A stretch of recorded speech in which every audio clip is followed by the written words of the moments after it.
Greetings to all the registered medical practitioners of the state on behalf of Service Doctors and PG Association. I am Dr. Lakshmi Narasimhan, President of STPGA and Associate Professor in the Department of Surgery at Dharmaburi Medical College. This is an appeal to vote for our team of 7 members which is contesting in this Tamil Nadu Medical Council election. Tamil Nadu Medical Council is a statutory body and it is also a quasi-judicial body. The society has given us certain privileges and powers. The power to regulate ourselves is a special privilege. Tamil Nadu Medical Council regulates our ethical practice and conduct. This is a century-old association, organization, and these elections for the next 5 years are being conducted now. The last election happened 5 years back. The total number of registered medical practitioners in Tamil Nadu are more than 1 lakh. In the last elections conducted for TNMC, only 13,000 doctors cast their vote, and there were widespread irregularities. 7,000 votes were nearly said to be bogus votes.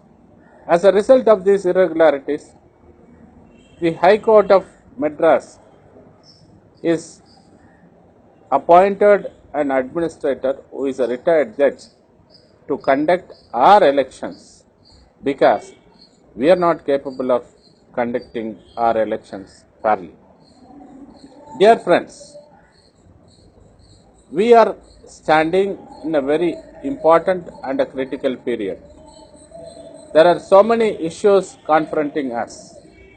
Let me take it one by one. The first issue is, if the Tamil Nadu Medical Council is governing the affairs and the ethics of registered medical practitioners, does the Tamil Nadu Medical Council have any direct power over the quacks who are practicing, over the so many people who call themselves as doctors and dishing out various treatments in these TV channels are regulated? No, the TN Medical Council doesn't have such powers. It has got powers only over the registered medical practitioners. So the menace of quackery and the menace of advertisements by people who claim themselves to be doctors with BA, BSc, plus 2 or even without any formal education and claiming to have treatment for all sorts of diseases under the earth is a threat to the scientific practice of medicine. It is a threat to the scientific delivery of healthcare delivery system in this country. Therefore, if our team is elected, we will request the government, prevail upon the government to enact a suitable act to stop the quacks from practicing, to eradicate them, to stop such unscientific, unethical advertisements by all those so-called doctors in TV channels. You may ask the question, what was the Tamil Nadu Medical Council doing before? I don't think the Tamil Nadu Medical Council people in the last few years or in the last 1 decade ever had time to have a serious thought about all these threats like quackery or the unbridled TV programs regarding various healthcare problems. Dear friends, how was the Tamil Nadu Medical Council functioning earlier is a question that you might ask. Many doctors, nearly more than 10 of them who are contesting in these elections, are past presidents of Tamil Nadu Medical Council. They are now contesting as 2 different teams. They are charging accusations and counter accusations against each other. They have put up various facts against each other. You may call it mudslinging, but as far as we are concerned, they have brought out various facts into the public. which they have been keeping it as a secret when they were working unitedly in the Tamil Nadu Medical Council. It goes to show that all those people who have been in the highest positions in Tamil Nadu Medical Council have really not discharged their function. Therefore, our kind request is kindly don't give another opportunity for all those people who have been past medical council members, and definitely don't elect anyone who have been past presidents of Tamil Nadu Medical Council, because they themselves across the board have given charges against each other. Then coming to the other issues like the TN Hospital Protection Act. Though it is a quasi-judicial body to control us and to govern our ethics, it has got other unstated objectives.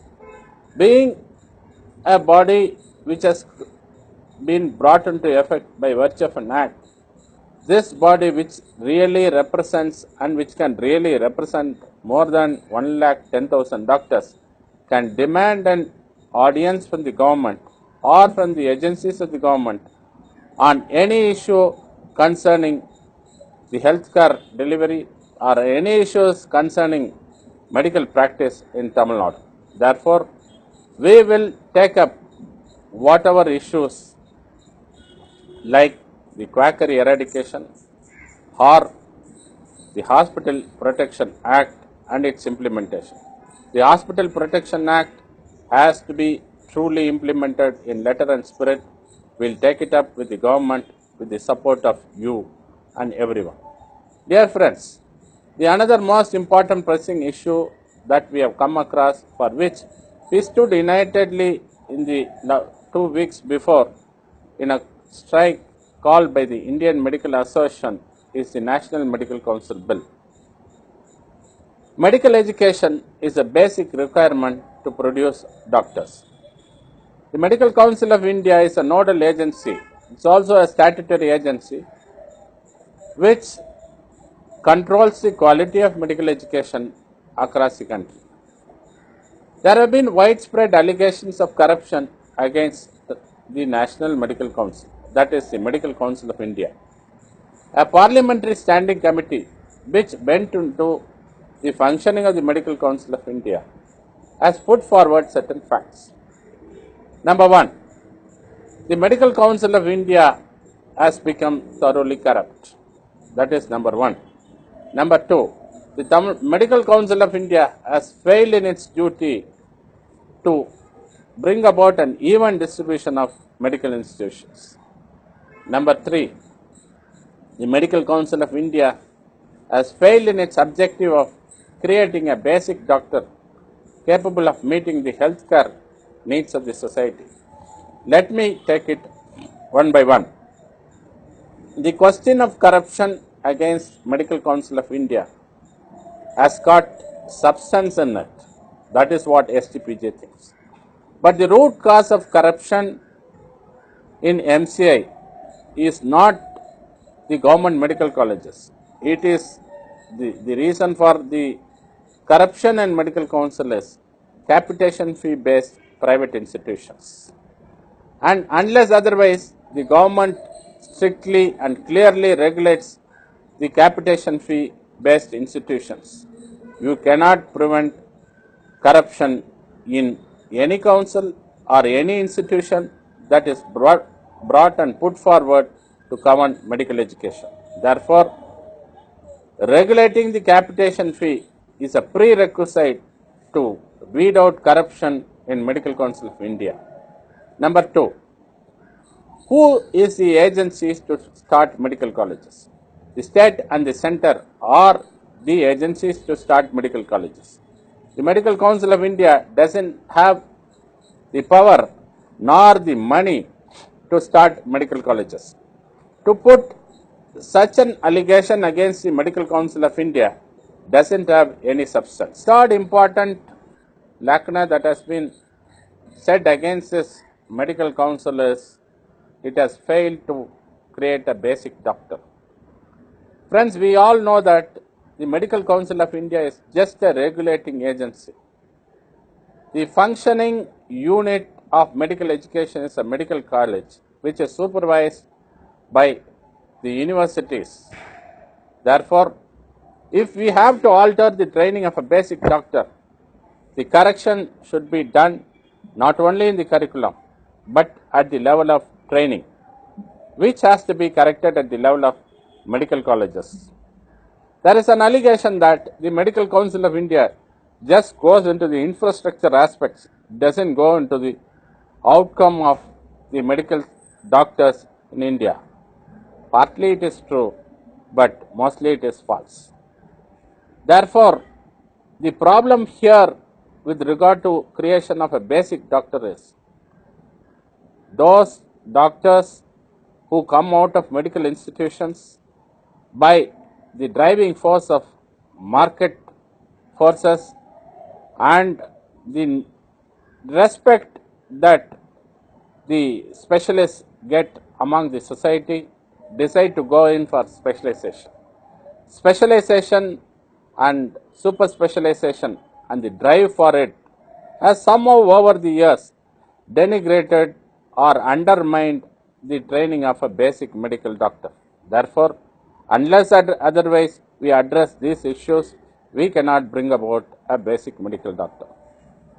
The National Medical Council Bill wants to replace the Medical Council of India without addressing the solutions for the lacunas charged against MCI.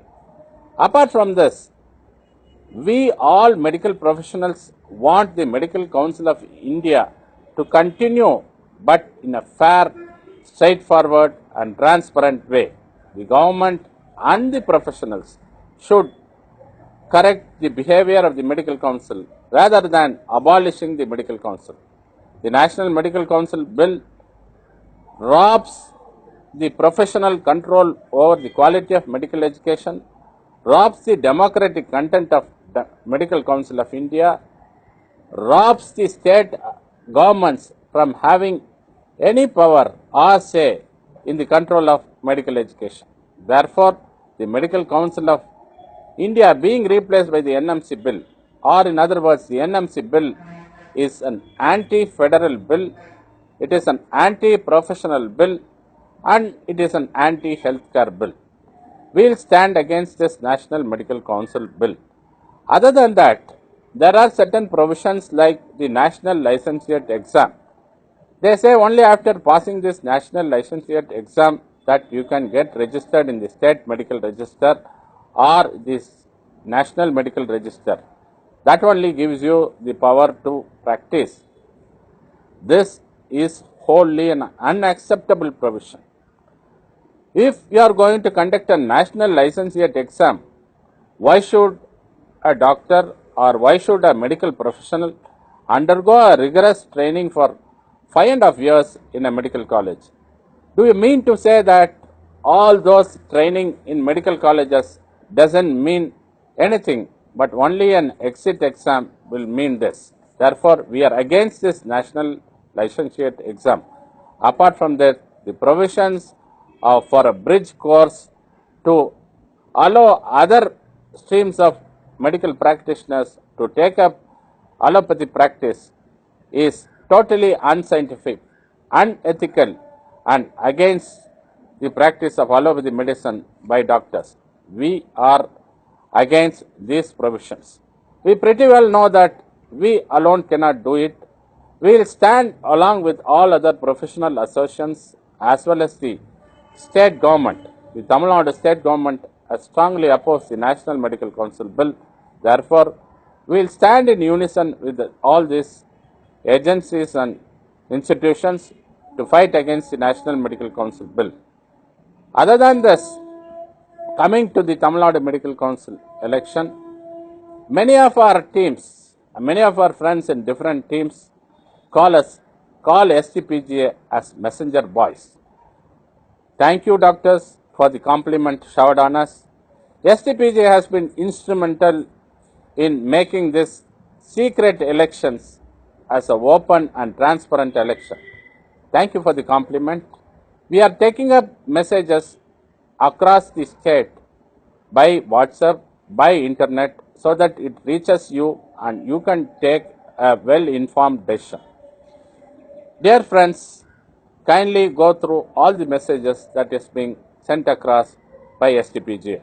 We don't have the money power to send a letter to all the registered 1,10,000 doctors, though other teams are able to do it. We can only reach you through very simple and very cheap uh, sources of spreading the information through net as well as WhatsApp. Dear friends, we have got a very important role. We have got a very important role of supporting the right team for governing this Tamil Nadu Medical Council. Kindly hand over this Tamil Nadu Medical Council in the right hands. Let me introduce our candidates. We are 7 candidates. The first is Dr. Amalan Shankar, who is number 1 in the ballot sheet. The second is Dr. Arulishwaran, who is number 2 in the ballot sheet. The third is Dr. Ashok Duraraj, who is number 4 in the ballot sheet. Fourth is Dr. Lakshmi Narasimhan, who is number 16 in the ballot sheet. Fifth is Dr. Maraberumal, who is 23rd in the ballot sheet. The next candidate is Ranganathan, who is 25th in the ballot sheet. The last candidate is Dr. Swaminathan Padmanabhan, who is 30th in the ballot sheet. Dear friends, we request you to make it a secret ballot. Don't hand over empty ballots to any of the contestants or to any of the teams. Kindly cast your vote, exercise your franchise, vote for a change, and vote for a change which will be the dawn of a big renaissance in the medical profession. Thank you, one and all. I request you once again to support our team. Thank you very much.